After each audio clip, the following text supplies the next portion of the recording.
Good morning, everyone, and thank you for your participation in this conference. I introduce myself. I'm Chiara Baldi. I'm a journalist from the daily newspaper La Stampa. And today we're going to introduce and present the WeWorld Index 2020 Women and Children in Times of COVID-19. The day will be divided into three moments. We have an opening speech that will be given by WeWorld, in particular from Marco Chiesara, the president, and Elena Carva, who is one of the curators. Then we have a panel discussion with four participants, four guests. We have Mr. Mathieu Brossard from the UNICEF, Mrs. Tiziana Clerico from the UNHCR. Then we have from Ramallah, Refat Sabah from the Global Campaign for Education, and Mrs. Meg Gardiner from the Child Fund Alliance, and she's now in New York.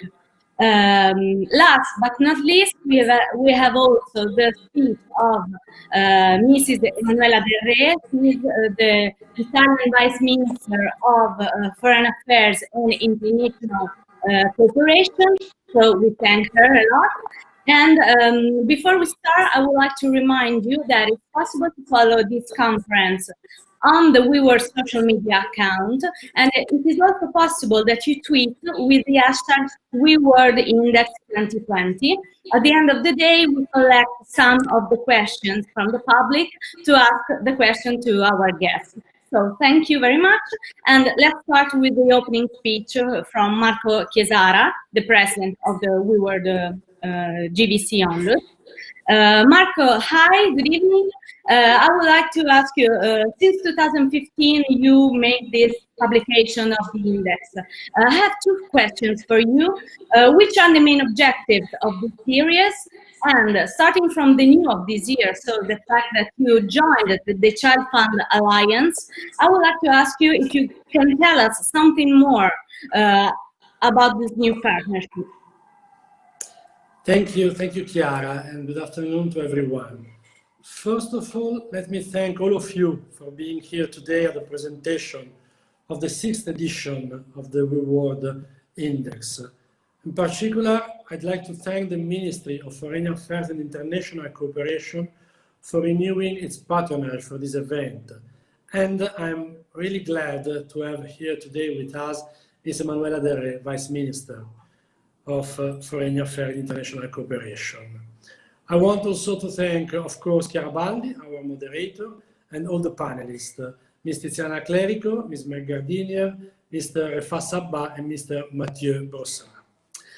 The WeWorld Index 2020 has some new features compared to the previous editions, but the goal for which it was first conceived in 2015 still stands: to measure the inclusion of women and children in 172 countries around the world, considering inclusion as a multidimensional process affecting various aspects of life, in line with the 2030 agenda. In this new edition, we decided to focus more on the deep connection between women's and children's well-being, reporting many concrete examples.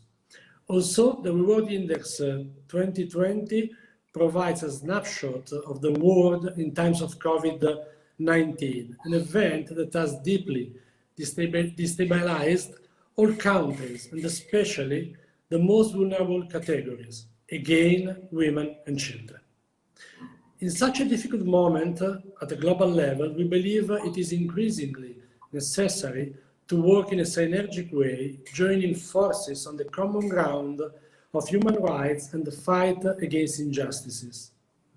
This is why we are glad to announce that we recently joined Child Fund Alliance as its 12th member. And this is the reason why I am particularly happy to have here with us Meg Gardiner.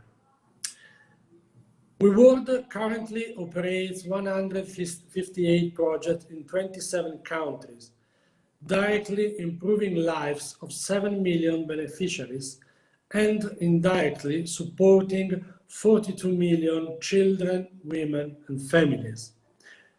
Child Fund operates in more than 60 countries to help nearly 16 million children and families around the world.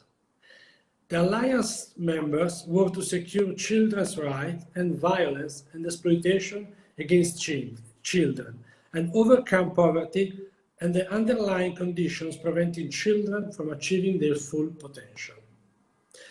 The decision to join Child Fund Alliance is an important step following the merger between WeWorld and GVC in 2018. It provides an opportunity for us to be more effective in fighting for people's rights. Also, becoming a member of Child Fund Alliance increases our ability to support more communities in more countries around the world. Our commitment in the fight for rights in Italy and globally is growing with new ways and opportunities to fight injustice without leaving anyone behind. In Child Fund, we found the alliance we were looking for its ability to work around the world, both on the field and in the policy arena, with methodologies and visions in common with ours. So now let me pass the floor to Elena Caneva, WeWorld Advocacy Coordinator, who will go through the Index 2020. Thank you to everyone and good job. Thank you, Marco, and welcome to everybody. In my speech today, I'll start by describing how the WeWorld Index is constructed. Then I'll move on to some of the main results of this edition index. And finally, I give you some information about the focus of this edition, that is education in times of COVID-19. First of all, I'd like to tell you something about the index. The index was elaborated by WeWorld in 2015 to measure the inclusion of women and children around the world. The WeWorld Index has some peculiarities in our opinion. First of all, in the index, inclusion is considered as a multidimensional concept. As Marco said before, in our index and in line with the 2030 agenda, inclusion concerns not only the economic sphere, but also the social and environmental spheres. And secondly, another peculiarity of the WeWorld Index is that it considers women's rights intertwined with the children's rights. So, if we promote women's inclusion, we consequently promote children inclusion and vice versa. Another interesting features of this edition is that in this edition we underline the necessity to reinforce not only legal tools which promotes children's and women's rights. Legal tools such as the Convention on the Right of the Child or the Convention on all discrimination against women are fundamental, but they are not enough. They are a legal framework in which to act, but to be able to truly exercise their right, women and children must be in the condition to implement their right. In other words, they must have capabilities, where capabilities are understood as the possibilities of being free, of choosing according to one's aspiration and values. So, it is important to promote the development of children's and women's capabilities. It is not enough to promote them by legal tools. And the acquisition of capabilities has to be promoted in 4 areas. We call it these 4 areas the 4 building blocks, and they are education, health, economy, and society, as you can see by these slides. So, promoting the development of capabilities in these 4 areas is important, is fundamental, but it is also important to consider the influence of the context, of the environmental and cultural context, because all these processes occurs in an environmental and cultural context, and they are influenced by it. So this is another important point to take into account. How the WeWorld Index is constructed. This year, in addition to the 34 indicators we usually use to construct the index, we added 3 new indicators in order to take into consideration the effect of the pandemic. These 3 indicators are related to 3 important dimensions: health, but also economy and education. All the 34 indicators plus 3 new indicators are aggregated together by a statistical procedure, and the final result is the WeWorld Index. The final result is a ranking of the countries of the world based on the synthesis of these 34 indicators. In this slide, you can see the list of dimensions which compose the WeWorld Index. For every dimension, we choose 2 indicators. What about the result of this edition? As you can see, the world is divided in 5 groups according to the level of inclusion of women and children around the world. You can find in colored in green, in 2 types of green, those countries where inclusion of women and children is best. At the top of the WeWorld Index ranking, there is Norway, followed by Sweden, Iceland, and Finland. Whereas at the bottom of the ranking, we find all African countries, particularly countries situated in the Sahel zone, plus 2 Asian countries, Yemen and Afghanistan. Every year we divided the ranking into these 5 groups according to the level of inclusion of women and children. And in the 2020 edition, we can say that 2 countries out of 3 don't assure a decent life for women and children. As you can see from this table, the countries where women and children suffer very severe forms of exclusion or severe form of exclusion or insufficient inclusion are 110. So a lot of countries in the world. And finally, another result that I'd like to highlight here is that compared to the previous edition of the WeWorld Index, this year we registered a global worsening of women and children inclusion around the world, probably due to the pandemic, also to the pandemic.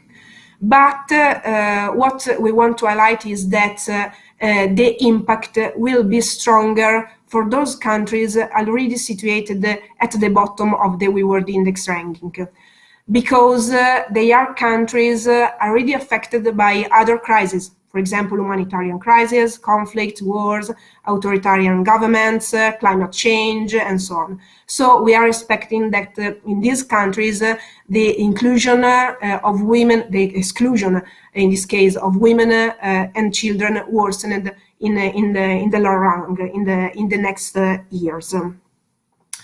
Going to the focus of this edition, education in times of COVID-19. We all know that the pandemic has affected and is still affecting many spheres of our lives. Health, but also economy, social relation, and so on, and in particular education. So in spring 2020, most governments around the world decided to close schools and to implement a distance learning program. According to data, over 91% of the world's student population stayed at home. But internet connection, as we know, is not available at in the same way in different geographical areas and for different social categories.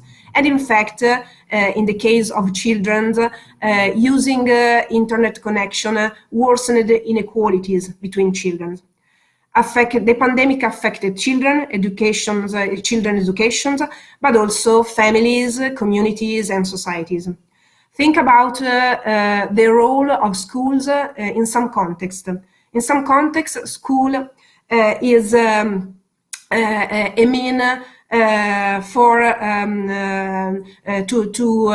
to protect children from various forms of violence. For example, early marriage, forced marriage, child labor, and so on. In other contexts, schools provide meals for poor children. So it has an educational role, but it is also a protective school, a protective environment. So it is very important. And the pandemic affected not only children education and children in general, but also their families. Being children at home, not at school, with children being not at school, parents had to cope with their education. They have to take care of them. And in some cases, the pandemic also caused family losses, job losses, loss of social relations, social networks, and so on. So for this reason, we say that the pandemic has had and is still having an impact on children, families, and on the whole society. But the pandemic also taught us something.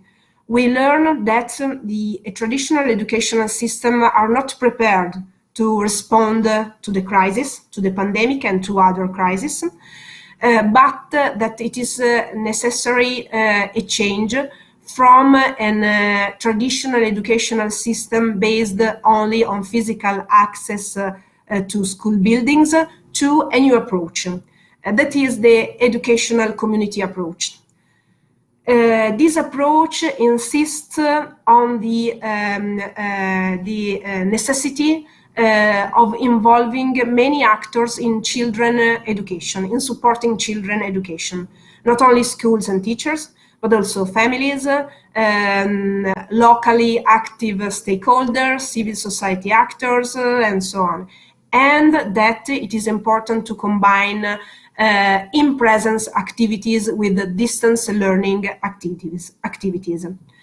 Based on WeWorld experience on the field, we can say that this educational community approach is particularly efficient to respond to crisis and, for example, in the case of the pandemic, to the impact of the pandemic. In the report, you will find 5 country cases: India, Syria, Brazil, Tanzania, and Italy, where the educational community approach was applied and in some cases redefined to respond to the pandemic, to the crisis, and successfully. Going to the conclusion of my presentation, I mention here some of the recommendations we identify to face the pandemic, recommendations which are important in every education programs, but in particular in occasion of a crisis like this, of the COVID-19. In the report, you will find a more exhaustive explanation of all these recommendations, and here I quote some of them.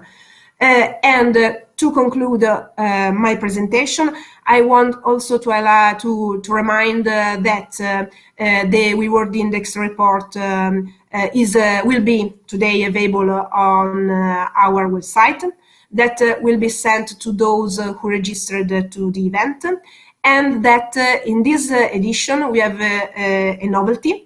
That is a dashboard. So in the report you can find also a link to the dashboard where you can navigate all WeWorld Index data, the data we used to to create the WeWorld Index. And with this, I conclude, and thanks for your attention. Thank you.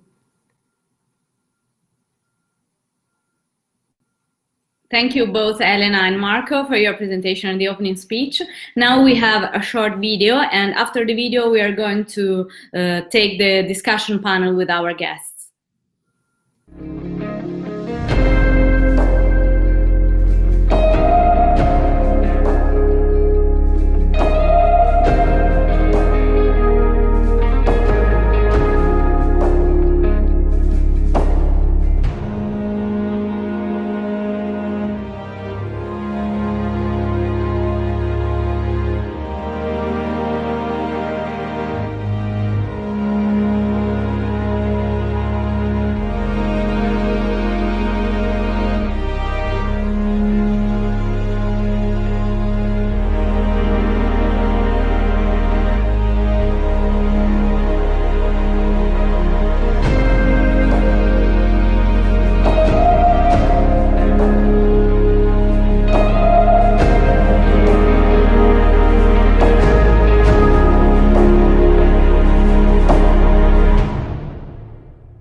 Hello, welcome back. Now we start our discussion panel.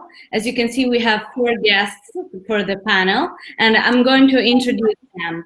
I'm going to start with Mr. Mathieu Bonsard. He's the Chief of Education at UNICEF Office of Research Innocenti. And thank you, Matt, for being here. And he works for UNICEF since 2012, and he has a great, he's an expert of educational poverty. So we are going with him to analyze in depth this situation. So thank you, Mathieu Broussard. Then we have Mrs. Tiziana Clerico. She's the protection sector coordinator at the UNHCR. Hi, Tiziana. And she's right now in Tunisia. And she has a great experience, 20 years of experience. Tell me if I'm wrong, with a non-governative organization. And she also served for 11 different operations in Africa, South America, Middle East, many headquarters, with all the population concerns. So I mean refugees, returnees, and internally displaced persons, and so on. From Ramallah, we have Mr. Refat Sabah. He's the newly elected president of the Global Campaign for Education. So thank you for participating, Mr. Sabah. And he's also steering committee member in ED 2030, leading by UNESCO. So thank you for your participation. And last but not least, we have from New York, Mrs. Meg Gardinier. She's the Secretary General at Child Fund Alliance. So thank you, Meg, for your participation. And she has also very great experience in 25 years, in non-governative organization. And she's also specialized in women's and children's issues. So thank you, Meg, for being here with us. Now it will work like this. I ask one question each, and then you have at maximum 4 minutes to answer to my questions each, and then we will take another round of questions, and always you have 4 minutes to answer me. I really beg you to be in time, because time is running out, okay? So thank you very much. As we know, child poverty is a widespread phenomenon all over the world, but maybe one of the worst aspects of the child poverty is for sure educational poverty. So to Mr. Brostar, I would like to ask, since COVID-19 actually impacted the educational system all over the world, I mean, could you please tell us, give more precise data about the impact that the pandemic had and will have in this field? Can you hear me? Yeah, perfectly. Thanks, Chiara, for the question, and thanks for the invitation. I'm delighted to be in this panel. I have the luck to be in the lovely city of Florence, where I lead the education unit of the UNICEF Office of Research, leading 20 quantitative and qualitative education researchers. First, I would like to really thank the group for the WeWorld Index. I think it's a fantastic contribution to policymakers at country level and to the global thinking of the global community. Very well articulated with the 4 building blocks and dimension: education, health, economy, and society. Very sensible, flagging the important challenge for women and children, even more so with COVID. And it is very consistent with the research we have done at UNICEF or with government and partners. Just even before COVID, a few stats. As we all know, we are in a time of learning, what we call a learning crisis, with learning poverty. The estimates we have is that 53% of children cannot read or understand a simple text by the age of 10. It's kind of heartbreaking. And in low-income countries, it's even worse. It's 9 out of 10 children who cannot read or understand a simple text by age of 10. And most of them are in school. They are in school, but they don't learn, basically. And with an equity and inclusion perspective, as Elena mentioned in the report, we know there is also the estimate we have 12 million girls that get married at early age every year. We also know that 50% of children with disability only go to school in low and middle income countries. So that's before COVID, and COVID, of course, exacerbated the crisis. As Elena mentioned, at the peak of the first wave of the pandemic, 172 countries closed all their schools, affecting 1.5 billion learners. And even as today, there are still like 23 countries with schools still closed. We did a lot of research, including with partners, and we saw that there were very prompt government responses in all countries. Of course, with no one-size-fits-all. 4 modalities of remote learning solution were used by the different countries, online learning being one, TV and radio broadcasting educational programs, or in case there is not even electricity, paper-based take-home package and newspaper. High-income countries focus more, of course, on online learning, expansion of existing online learning, while the low-income countries had to find other solutions, including radio, TV, and paper-based package, basically. Many countries dropped non-core subjects, such as art, music, physical education, and it hit the poorest, the hardest. It widened the inequalities due to the digital divide. Globally, only 24% of children were potentially reached by online learning solutions during school closures. At least 31% were not having any solution online or broadcast. It's like 463 million children. Even in Italy, we did recently research in Italy, 27% of families reported not having enough devices to support remote learning. So the challenges are huge. And an unprecedented crisis led actually to unprecedented collaboration. We have a good example with a joint report we just launched with UNESCO and World Bank called What Have We Learned? 149 countries from all over the world replied. On average, we have an estimate that a quarter of the school year was lost, more in some countries. And as already said by Elena, school closure had long impact on learning loss, risk of dropping out, nutrition, social cohesion, child labor, violence, and economic impact. The estimate from the World Bank is that we lost, due to school closure, up to $10 trillion of life cycles earning for this cohort of learners. If we look at now the reopening stage, because more than 3/4 of countries have fully or partially reopened school, low-income countries are reopening more face-to-face learning, while high and upper middle-income countries are more likely to use hybrid model with distance plus face-to-face learning. And most countries are planning to implement a wide variety of safety health measures as part of school reopening, but less than 1 in 5 reported plans to test COVID in schools. Maybe I will stop here, Chiara. Yes, thank you, Matt. It was everything very clear. Thank you for your answer. We know that the 2020 edition of the WeWorld Index highlights how the countries at the bottom of the ranking will suffer most the indirect effects of the pandemic, despite the health crisis affected them to a lesser extent. But the repercussions of the crisis will be mostly felt by the most fragile categories, such as, for example, children and their education. To Mrs. Clerico, I would like to ask if she could give us an overview of the greatest risks that refugee children may face when it comes to their education in times of COVID-19. Yes, first of all, thank you for inviting me to this panel, and then I will go immediately to answer to the questions. As has been highlighted already by Elena and Mathieu, COVID-19 is having a devastating impact on education worldwide, and I think all of us that have a child at home or in a school age teenager knows the impact that is having not only on him and her, but on the whole environment as well. In general terms, I think the pandemic has exposed the many inequalities and inequalities that the different education systems have.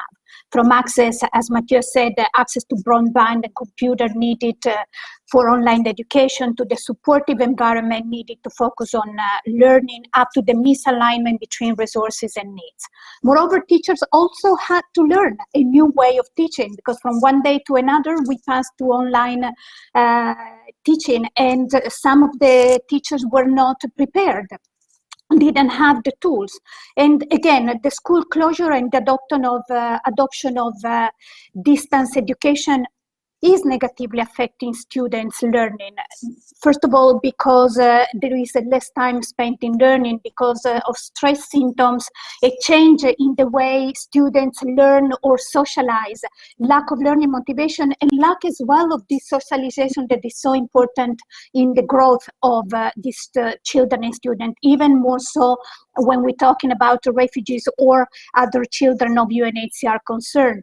The negative effect of the closure, as highlighted by the Organization of the Economic Cooperation and Development, if it's already had an effect on all the children from privileged background can find the compensation because of the supportive family, of the supported learning environment, while children that come from disadvantaged background often remain completely out of these systems when the school, like in the case of COVID-19, shut down. And this is a pity, because especially in the case of displaced and refugee children, there were some programs and some advances that were made in all these years of efforts between not only UNHCR but the partners and the governments, and that risk to be vanished by this forced closure. And as has already been highlighted, while some countries are quickly adapting these new exigencies and switching to the online digital learning programs, many regions and many countries in the world, and mostly in those countries where refugees or displaced people live, do not have the means to adapt. So most of the refugees and host communities have limited access to the devices, hardware devices that are necessary, laptop, computers, mobile phones, or to the connectivity. And if the connectivity, the internet is available, sometimes is very expensive. So that puts at even greater risk these children already disadvantaged to lose precious moments on their education and available learning resources. UNHCR in September has launched a report that is called Coming Together for Refugee Education, in which it is highlighted exactly the impact that this COVID-19, this pandemic is having on refugee education, which is already not a very good overview if we look, because it is about not only the ability of the refugee child to go to school, but as well to the parents, to the environment to support them. In the case, for example, of parents, they don't have the livelihood. Let's not forget that in most of the countries, refugees cannot work. And so it means not having as well a steady income to provide not only to food and shelter, but as well to ensure the right to education to their children. So if we look at before the pandemic, for example, already refugee children were twice as likely to drop out of school or not being able to enroll in schools compared to non-refugee children of the same, or students of the same age. If we look at primary school, we are talking about a 77% of children, refugee children enrolled, which is already a good statistics. But then if we look at the secondary school, it drops to 31%, and it gets to a staggering 3% for tertiary and university education. And that, again, without counting, unfortunately, the girls, that has been highlighted, and I was listening to the national TV today, is not only in developing countries or countries with economies that are, it's like as well in advanced economies. Based on UNHCR data in Malala funds, we estimated that as a result of COVID-19, half of the refugees girls that are in secondary education will not be able or are not coming back to school. And if we look at countries where, for example, already the statistics of girls going in secondary school is less of 10%, we can easily see the chilling picture, which is the risk that none of these girls will be able to go back to school. And that will have a strong impact for generations to come. Thank you a lot, Mrs. Tiziana Clerico.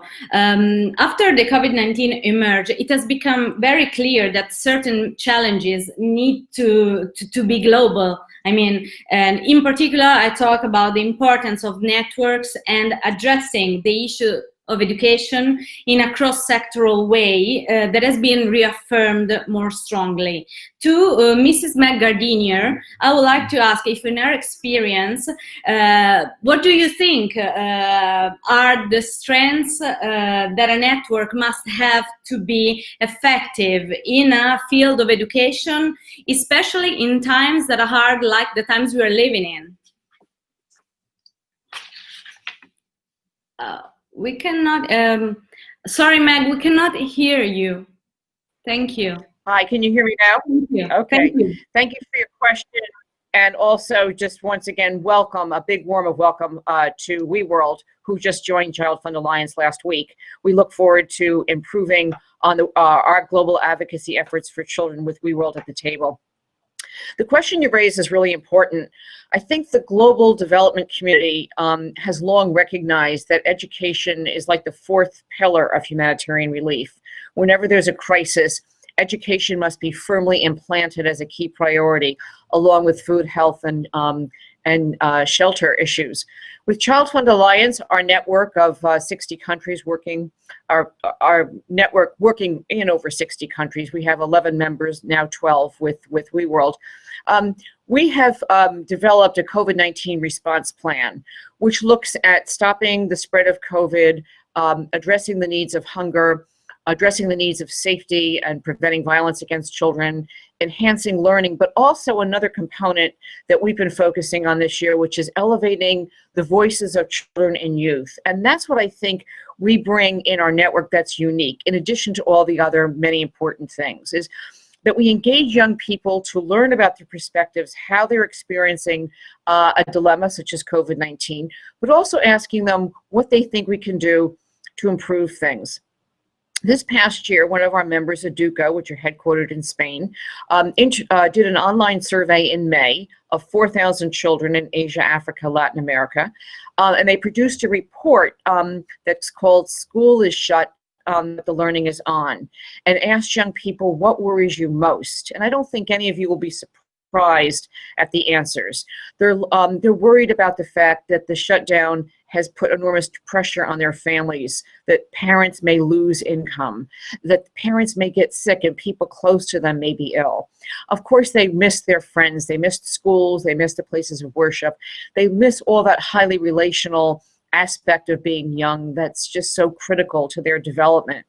But what we also discovered, I think, when we looked within the network about what we can learn, is that there's enormous optimism within our young people. And I think I'd like to just share two quotes with you, one from a young woman named Marie Curie in the Philippines. And she said, "We don't always have to be afraid of everything in life. What we have to do is understand it." And another young fellow from Bolivia said, "I know what we are all going through. It can be stressful, it can be boring, it can be repetitive. But since we're all at home, even if it seems endless, home is still a sea of possibility. It is a possibility for learning, teaching, and training. It's not the situation that's bad. It's the way we see it that's bad. It's not the virus that's bad. It's the way we relate to it."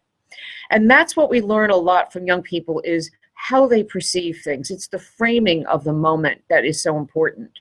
We're caught in a global pandemic for which there's no easy response until there's a global vaccine. We recognize that education is being disrupted. We know that education is being especially disrupted for children who live in the more rural, more considered marginalized communities. But what we're also hearing from young people is if they're with their family and people they love and they trust, that's a very important protective mechanism. And if we can work with the families to encourage them to keep as much education alive as possible through whatever modality there is, I think that's an important channel for us in enhancing educational outcomes. We had a very interesting experience with Child Fund this past couple of years, where one of our members, Child Fund Australia, developed a Sports for Development initiative. And we've been using that Sports for Development initiative as a way to reach more young people through sports and recreation in very safe ways during COVID-19. So we have to think about the formal ways, the informal ways, and also those very safe moments with recreation that we can promote. Thank you.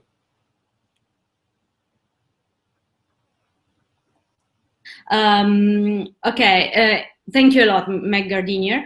In the framework set by the 2030 Agenda, Sustainable Development Goal number 4 aims to ensure quality education for all.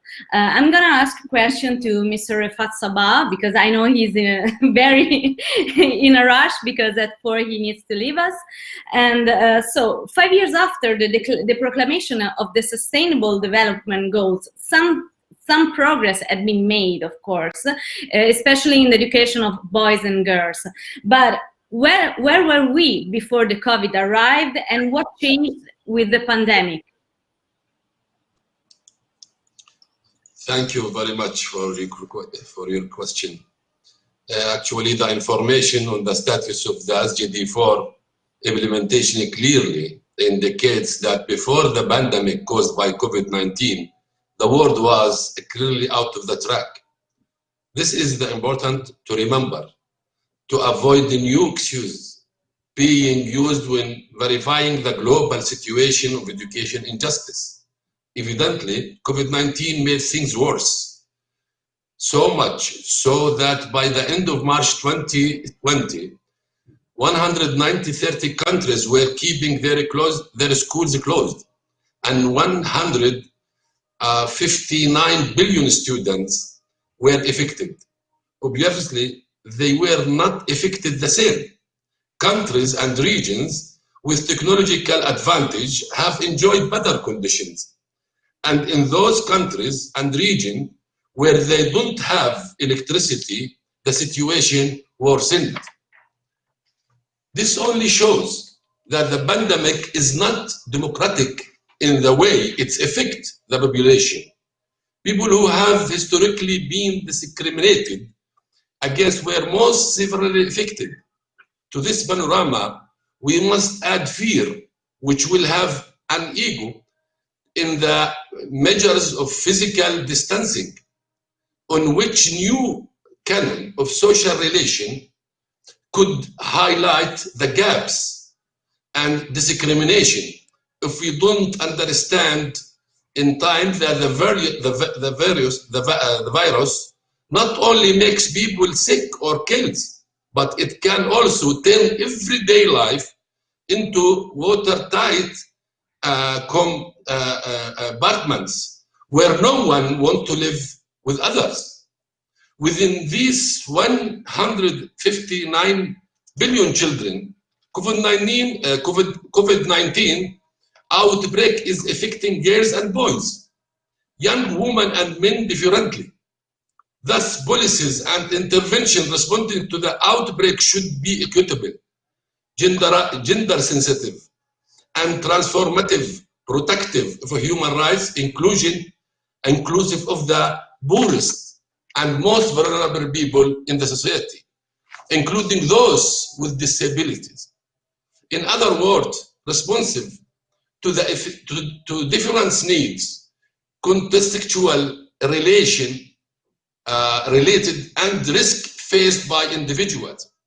Girls and young women, especially those who from marginalized community and with disability, will be particularly affected by the secondary impact of the outbreak due to their age, gender, social, economic, and other exclusion factors.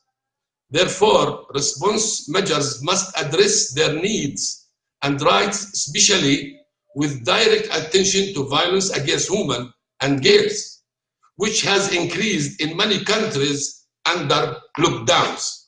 This is my answer to the question. Thank you a lot, Mr. Fatsaba. I'm sorry, since you need to go, I'm going to ask you the second question, so then you're free.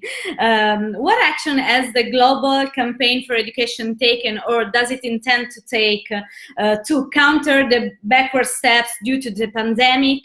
And what are your requests to your donor? Thank you very much for giving me the time to live. Actually, civil society organizations play a key role in supporting government through the crisis by helping to raise awareness about protective measures, spread official information, activate networks to support the most vulnerable sectors, facilitate the distance education and the production of teaching and learning resources. As the largest civil society organization, as a global movement, GCE is working for enhancing awareness on the impact of COVID-19 on the enjoyment of the right to education. GCE members and the Global Secretariat is also working on demanding states and international community to take action to protect the most vulnerable population, including teachers and caretakers. GCE main objective is to demand that education as a human right must be secured in the context of the current pandemic and as a key mechanism in the fight against the both immediate and longer term impact caused by COVID-19.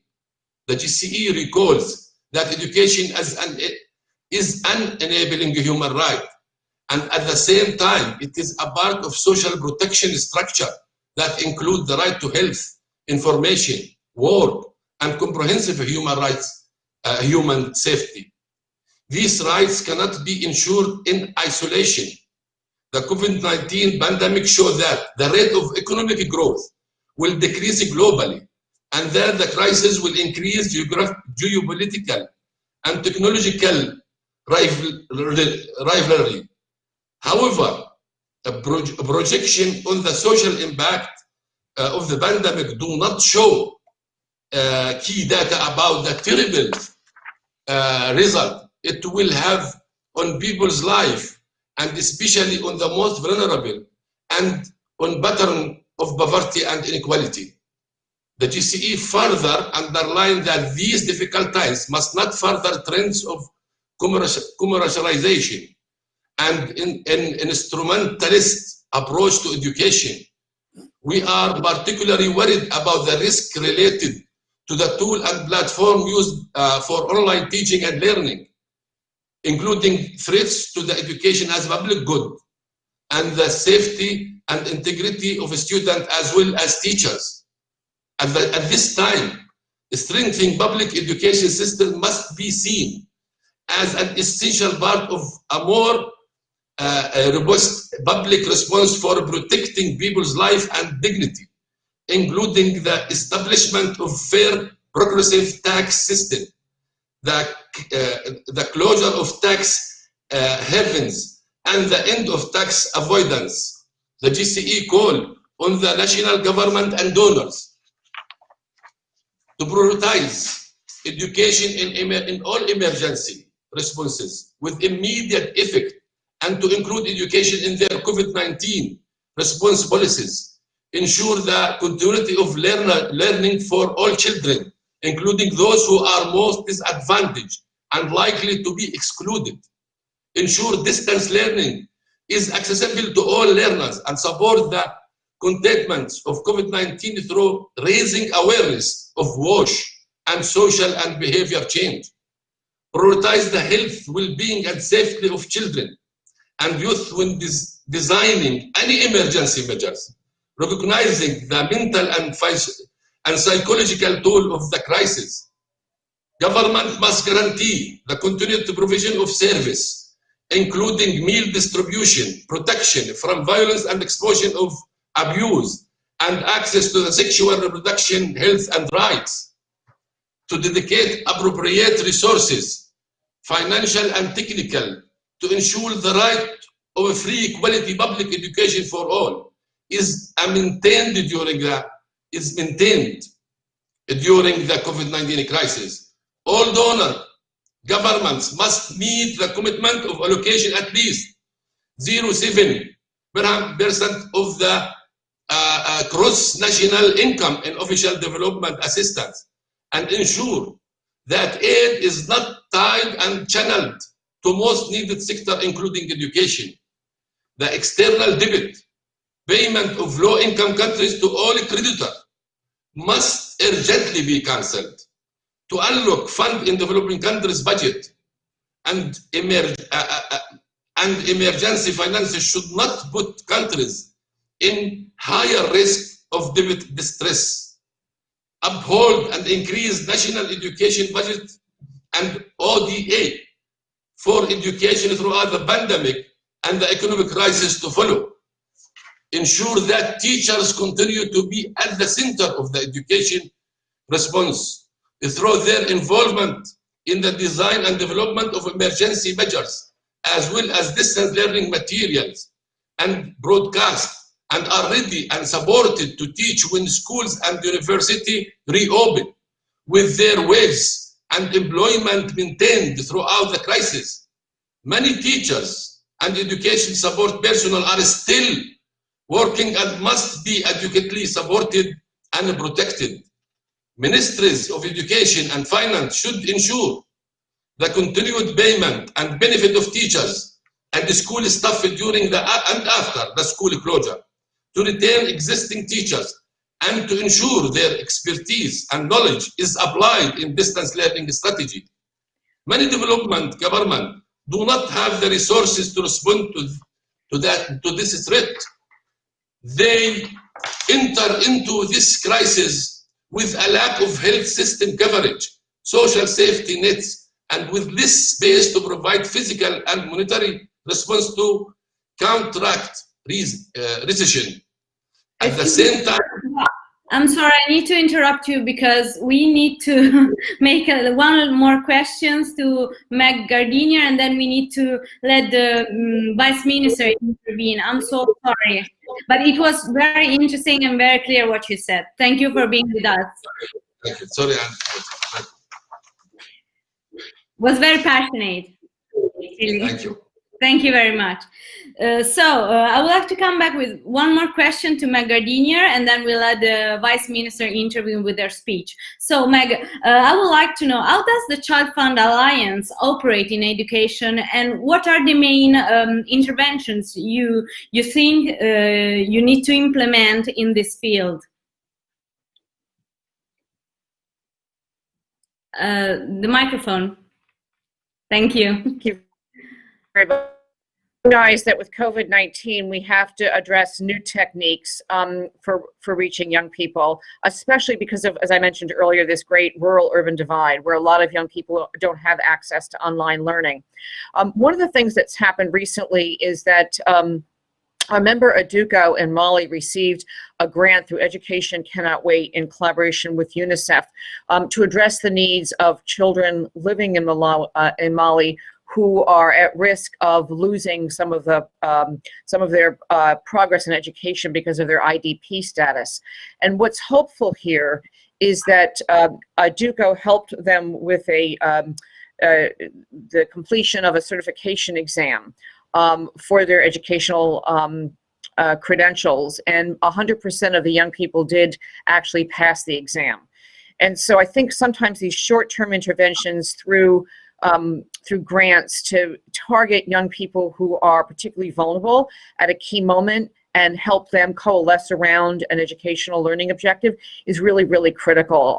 And I would, I think building on some of the comments we're hearing earlier, the fact that the global community will make those funds and interventions available is really, really important and barely needed, especially in humanitarian context. I think across the board, what we're learning from our members right now is that they're trying to do a lot of initiatives that don't just focus on online learning, but also through video and radio messages, because not all of the young people that we have contact with have access to computers, but they do have access to radio. They might have access to television.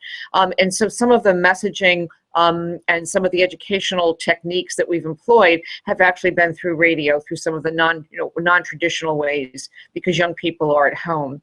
And then, as I mentioned earlier, with the Sports for Development work, we are finding that there are still opportunities for structured play with young people. And then the work that we've been doing in a program called Pass It Back, which is now moving over to a Sports for Development initiative in South Asia, has been a very useful opportunity for us to get messages out to young people about the importance of good hygiene, about some of the social and emotional needs that young people have in times of crisis, working, through those coaches to get information out to young people sort of in non-traditional ways. And then finally, I think, while this is not formal education, we're acutely aware of the psychological and social needs of young people during this time. And one of our clinics in PNG has been getting a huge increase in volume and calls during this pandemic, and we're trying again to staff up support at each one of these centers so that more people can be available to address the needs of children and families who are calling in. So those are just a few examples that I can share with you, but I could just say that we have to be very nimble at this moment. Quickly rethink what we're trying to accomplish and how we can best do it, working with the community, working with young people, engaging them to be part of the solution. And while we're, recognize the severity of the situation, we are seeing some opportunities where we've been making some progress that we can build on until such a time that we have a vaccine and all children can return safely to school. Thank you. Thank you, Meg, a lot. Thank you very much. Now we take a little break from the panel because we need to introduce the Italian Vice Minister of Foreign Affairs and International Cooperation, Mrs. Emanuela Del Re. She will do her speech. Thank you for your participation, Minister, Vice Minister.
the Italian Vice Minister of Foreign Affairs and International Cooperation, Mrs. Emanuela Del Re. Thank you very much, Chair. I want to say that, of course, the COVID-19 pandemic is a truly global crisis, unlike any other before, which requires a comprehensive approach. And of course, it shows the inner links between public health, economic stability, and international security. To face it in the international community, of course, we need to put in place stronger efforts and actions.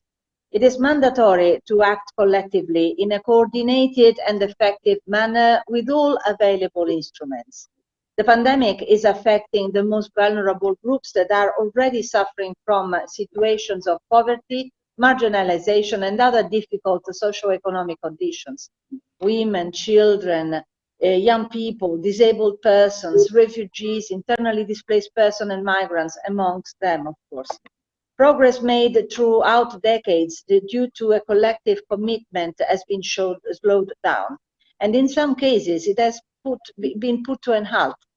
This is further exacerbating existing inequalities and making the achievements of the Sustainable Development Goals of the 2030 Agenda more and more challenging.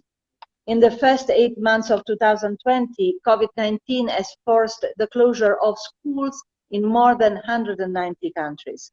1.57 billion children, adolescents, and young students are no longer attending the ordinary study cycles. Even before the pandemic, and despite the progress made, 258 million children and adolescents between the ages of 6 and 17 were out of school, 2/3 of them in sub-Saharan Africa and Southern Asia. Lack of access to education is affecting the youth, in particular teenage girls, considering that not attending schools entails very serious risks for them, including early and forced marriages. Over 150 million children could fall into poverty due to the pandemic. 23.8 million children are at risk at not returning to school, undermining decades of advancement in supporting access to education of girls, boys, and women. We must ensure that all national and international programs include full quality access to education for the most vulnerable, especially girls, as I said, refugees, IDPs. I tirelessly repeat the number and the name of those vulnerable groups. Since the Italian G7 presidency in 2018, when education featured prominently as a development priority, G7 countries fully committed to the goal number 4. It is our duty as Italians, as part of the global community, to keep the attention high on this issue. Although the crisis has spurred innovative approaches through distance learning, the United Nations has calculated that around 500 million children and young people have not had the opportunity to access digital distance education. To counter the effects of lockdowns in fragile countries not benefiting from technology, it is crucial to keep education as a top priority, both in terms of development cooperation financing and as national financing in developing countries. The Global Partnership for Education, UNESCO and UNICEF, as well as Education Cannot Wait, have spared no efforts to adapt their grants, financing, and programs to the new emerging needs. We need to sustain and support those efforts. Education will be our priority for the incoming Italian G20 presidency in 2021. We are focusing on our actions in the 2021 G20 presidency on the so-called 3P: people, planet, and prosperity. Education, of course, is a cross-cutting theme to all these three. The Italian Development Cooperation is actively engaged in promoting universal access to education, and we specifically focus on gender equality. That has, for us, a very powerful impact on economic growth while benefiting the whole society. As I mentioned earlier, in order to tackle violence, harmful practices, and gender discrimination, it is essential to guarantee access to education for all and create a safe environment for learning. This is why we raise communities' awareness on the importance of women and girls' lifelong education and help countries mainstreaming gender in their educational policies. Italy supports its partner countries creating an inclusive education system, especially for children with disabilities, by promoting their access to adequate learning spaces, by investing in teacher training, and by encouraging an active involvement from communities and families through awareness-raising activities. In its humanitarian emergency interventions, Italy pays particular attention to education. Education is key to ensure resilience of girls and boys affected by humanitarian crisis. Education means the future for these children because non-educated children are more likely to fall victim of radical propaganda while being less prone to develop the skills they need to build a future for their countries. Education plays a vital role, especially in contexts of emergencies and conflicts. Strengthening the effectiveness of the humanitarian response, reducing children's vulnerability, mitigating risk factors with respect to their protection, also contributing to the construction of a culture of safety and resilience, promoting social, economic, and political stability of communities. In 2019, the financial support of the Italian Agency for Development Cooperation in terms of humanitarian aid for the education sector provided for a total contribution of about 20 million euros. Italian Development Cooperation will continue its action to support initiatives aimed at guaranteeing inclusive and quality educational services covering all levels of education, from early schooling to primary up to university and postgraduate. It is a principle and a firm conviction of the Italian Development Cooperation that schooling, in addition to provide adequate education, helps promoting the inclusion,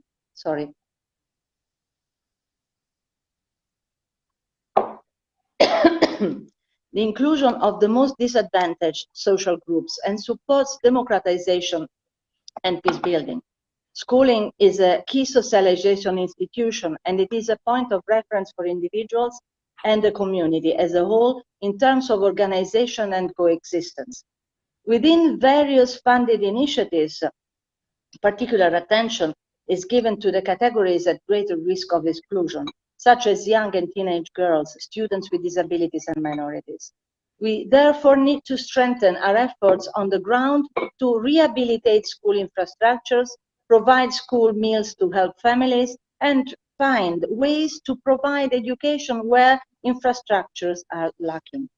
Not only children. The pandemic has had a devastating effect on women, not only in developing countries. About 60% of women around the world work within the underground economy, often in conditions of exploitation, earning less than men, with a consequent reduced financial capability and higher probability to fall into poverty. Another serious effect of the pandemic is the increase in cases of home-based violence during the lockdown, not to be underestimated. According to UN Women data of 2020, 243 million women in the world have been victims of physical and/or sexual violence in recent months. The Italian Agency for Development Cooperation responded to UN Women's appeal, contributing to activities aimed at mitigating the impact of the crisis on women and girls. Supporting UN Women at this time, when gender-based violence is less likely to emerge and complaints are fewer, means supporting our strong commitments to human rights. These are the issues addressed by the Generation Equality, Realizing Women's Rights for an Equal Future campaign, launched this year by UN Women in the context of activities for the celebration of the 25th anniversary of the adoption of the Beijing Declaration and the Platform for Action. The Italian government considers the Beijing Declaration and the Platform for Action the blueprint for advancing women's rights and a more sustainable future for everyone, and remains fully committed to the platform's implementation. We will continue to back multilateral initiatives to eliminate harmful practices especially female genital mutilation and child, early and forced marriages. We are champions in this field. Italy commits to continued strong support to UN Women and the UN Population Fund by maintaining high level of national contributions to resources and programs. For more than 30 years, the Italian development cooperation has been a staunch supporter of the promotion of gender equality and of the empowerment of women and girls. Italian development cooperation through the agency and also the Directorate General on Development Cooperation continues working with partner countries to promote women's rights and female empowerment. The Italian Agency for Development Cooperation manages a portfolio dedicated to specific programs for the promotion of gender equality and the empowerment of women, amounting to approximately 96 million euros, of which 25% for the fight against gender violence, for a total amount of approximately 24 million euros. Italy commits to strengthening its efforts to prevent and protect women and girls affected by conflicts and post-conflicts from all forms of discrimination and violence, and to hold perpetrators accountable. Then Italy commits to contributing to the eradication of sexual violence in conflicts and post-conflict settings. Italy commits to protecting human rights of women, children, and the most vulnerable groups affected by conflict and post-conflict by helping to ensure their safety, physical and mental health, well-being, economic security, and equality. In conclusion, the current context presents pressing challenges. Global and multilateral actions must be taken to protect the most vulnerable groups, preventing the health crisis from turning into an education and gender crisis, and to build a new and effective model of sustainable development, enabling children, young people, and women to face the world of tomorrow in their best conditions. Thank you. Thank you, Vice Minister, for your speech. It's been an honor to have you with us. And thank you very much so to the Italian Vice Minister of Foreign Affairs and International Cooperation, Emanuela Del Re. And now we move back to the discussion panel. I have still two questions for Mr. Brossard and Mrs. Tiziana Clerico. So I would like to start with Mr. Brossard. Hi, Matt. Thank you. Very quickly, after COVID-19 outbreak, school closures touched many children in the world, all over the world, as we saw. But some of them could at least count on the educated parents supporting them. So how much did the role of parents in children's learning as an equality amplifier count? I would like to know that from you. Thank you, Chiara, and thanks to Minister Del Re for a very moving speech and for the commitment of the Italian government. I think it's a very relevant question you ask, and it's also a very tricky question. That being said, we have more and more data. 3 years ago, UNICEF started to include in their mixed household surveys surveys that are done with big samples in many countries that UNICEF supports. They started to include learning assessment tests, meaning testing the children from 7 to 14 years old in basic literacy and numeracy. And the same survey also includes a lot of information about the parents, the support they provide or not, and of course the assets they have at home and the poverty level or wealth level of each household. As we discussed before, in a time of COVID-19, we know that many households have not even electricity, and let alone a connectivity to internet. So in those situations, of course, the role of parents is even more important. Two factors that comes from the research we have been doing thanks to the mixed surveys. First, the importance of the books at home, child-oriented books availability. And there is huge difference across countries and within countries.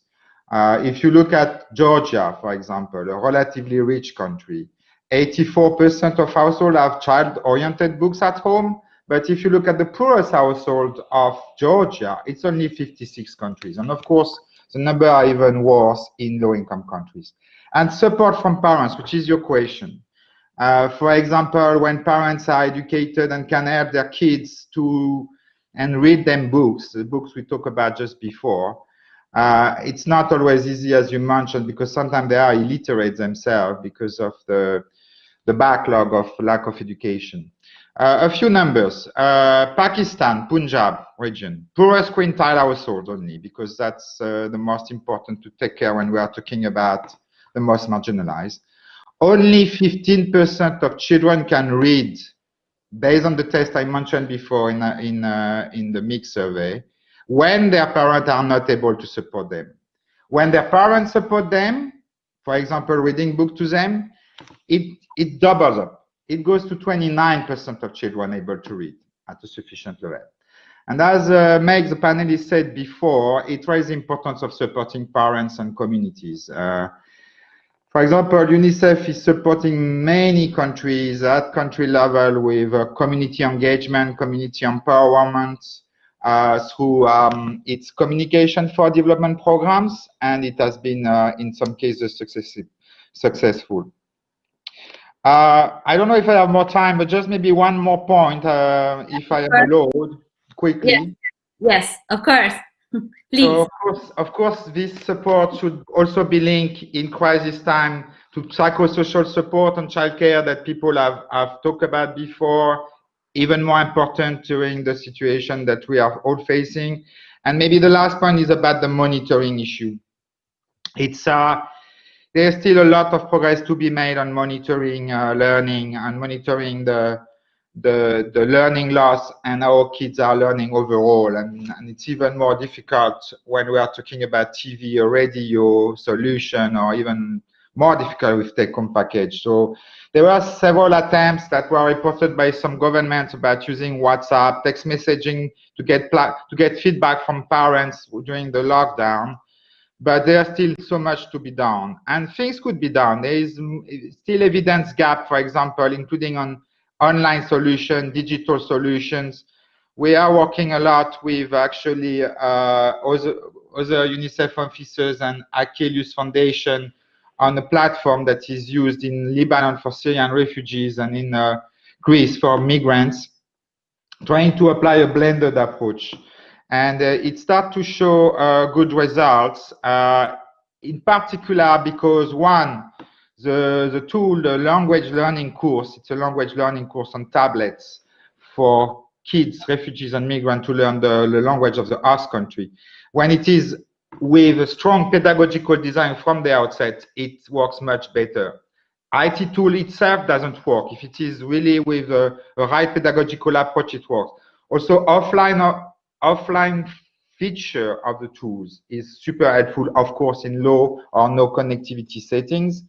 And importantly, for kids, having games like quiz, etc., also help children to learn. And the self-paced feature that some tools have is also helpful for children with disability or slow learners. And finally, the feedback, continuous feedback of teachers to improve the tools continuously is also a very key feature that our research shows as a game changer for successful solution that could be implemented even in difficult contexts, including in crisis context.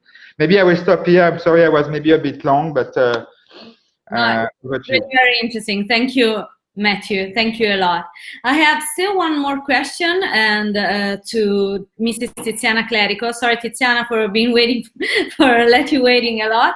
But in the future, what are the best practices that should be implemented? I mean, to safeguard the education of these children. And so we were talking about the refugee children, even in case of a new emergency, because we know that it's very likely that we can leave another emergency, maybe not a health emergency, but any other kind of it. Thank you for the question. Well, I think that the pandemic has taught us a valuable lesson that I hope all of us will retain and apply, which is that we need to start in investing in the present if we want to have a future. So that is the first lesson I think that all of us has to learn. And then, as you correctly said, the most likely will be other contexts, so other crises. So we definitely try to learn from what we are living now to make sure that we are better prepared when another crisis strikes. And this is why, again, the accent on prevention is fundamental. So learning from what we are living now, not to repeat perhaps the same mistakes if another crisis struck, not only for refugee children, but I think for all of us in general. And then, of course, UNHCR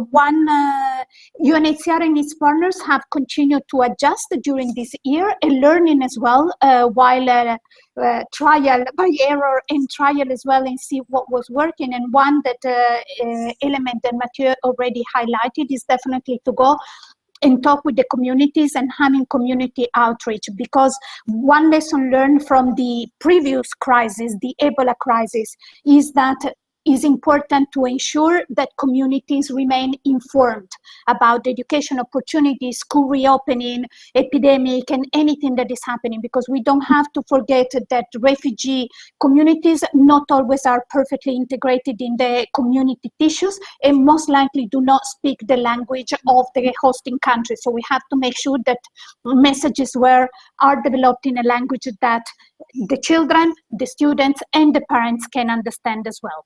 And then what we can think, something that as UNHCR we would like to propose, but is not only for refugee children, is really for all of us and all the children everywhere, is investing in school and infrastructure, as we said, preventing before responding when it's sometimes too late and with too little. And material, not only infrastructure in terms of buildings, but as well providing the teachers with the skills and the knowledge that they need to be fit for purpose, to be fit for the challenges that this century and education is asking them. So give them the tool and the skills to be better teacher. And then I think, as Meg said, important as well, listen to the students, listen to them and build a new future and their presence together with them, because they know they are resourceful, they are optimistic, and sometimes they have ideas that we cannot imagine, and they can help us really to help them to build their own future and make them really responsible and having ownership of what this future is. And then reduce, as well, other panelists were saying, the territorial inequalities in the availability of public goods.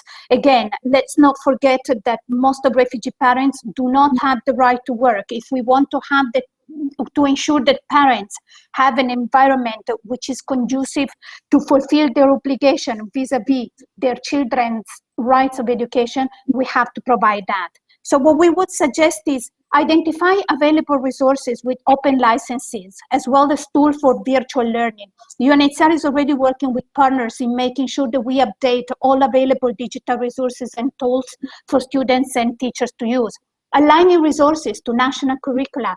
Again, UNHCR is collaborating with partners like Learning Equality to map and align open digital resources to different national curricula to the free open source platform, which is called Colibri.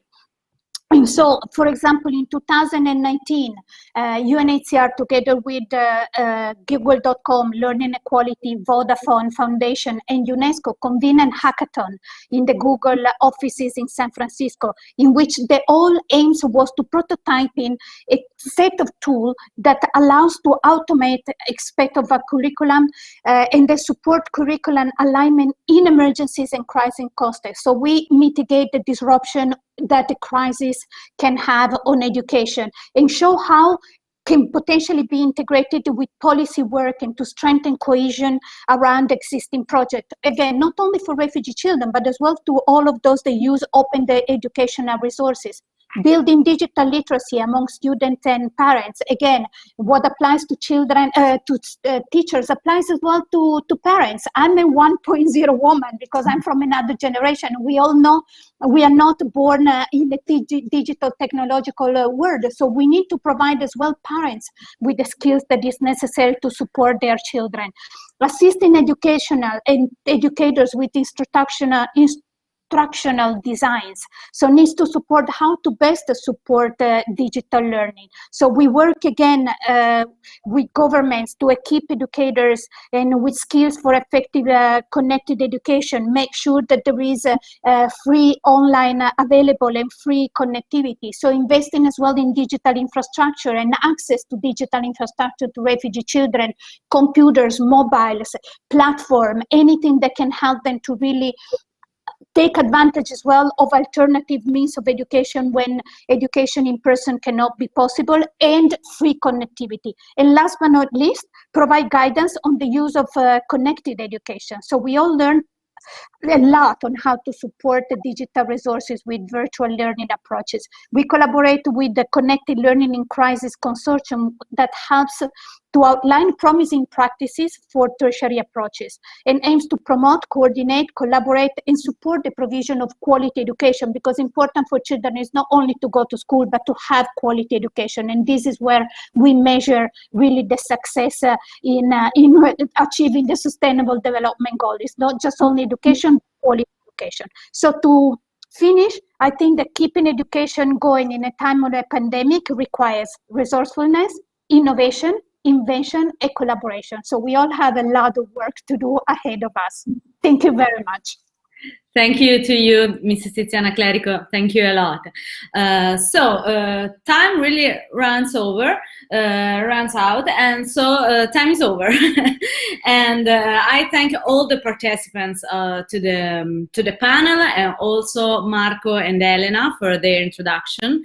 Unfortunately, we don't have time to the questions from the public. I'm so sorry, but I would like to remind you that for any doubts or curiosity, or if you want to study in depth all the data that has been into the WeWorld Index 2020, you can find it and you can download it from the WeWorld Onlus website. And there is, from this year, as Elena said, there is also a dashboard inside, and you can use it to analyze in depth all the data that you're interested in. Thank you very much. I would like personally thank Marco and Elena and all the staff from WeWorld Onlus, because they invited me, and it was a great experience for me. And I would like to thank all the panelists and also the Vice Minister of Foreign Affairs International Cooperation. Thank you very much.